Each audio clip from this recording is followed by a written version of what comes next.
আওয়ামী লীগ নিষিদ্ধের দাবিতে দেশজুড়ে অবস্থান কর্মসূচি পালন করেছে সর্বস্তরের জনতা।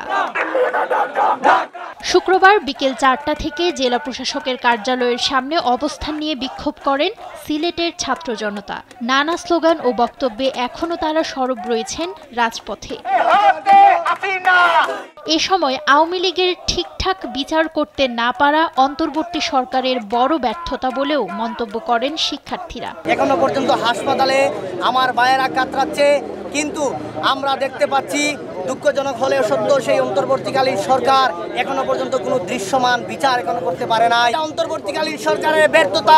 একই দাবিতে রংপুরের ডিসির মোড়ে গণজমায়েত এবং বিক্ষোভ কর্মসূচি করেন রংপুরের সর্বস্তরের জনতা। যে ফ্যাসিবাদীর সাম্রাজ্য ছাত্র জনতা ও সাধারণ মানুষের কণ্ঠরোধ করেছে, তাদের বিচার না হওয়া পর্যন্ত রাজপথ ছাড়বেন না বলে মন্তব্য করেন আন্দোলনকারীরা। অতি শীঘ্রই আওয়ামী লীগকে নিষিদ্ধ করতে হবে এবং বাংলাদেশে খুনি হাসিনার যে সকল দোষর এখন অবস্থান করছে তাদেরকে দ্রুত গ্রেফতার করতে হবে। আওয়ামী লীগকে নিষিদ্ধ করার মাধ্যমে এই বাংলাতে আর ভবিষ্যতে যেন কোনো দল এরকম ফ্যাসিবাদ তৈরি করতে না পারে, তার জন্য আমরা এখানে অবস্থান করেছি। আওয়ামী লীগকে নিষিদ্ধ না করা পর্যন্ত আমরা এই রাজপথ ছাড়ব না।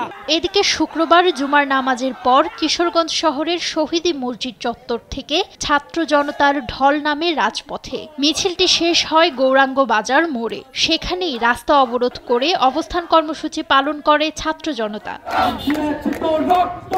দ্রুত সময়ের মধ্যে আওয়ামী লীগকে নিষিদ্ধ করে বিচারের আওতায় না আনলে সামনে আরও কঠোর আন্দোলনের হুঁশিয়ারি দেন তারা।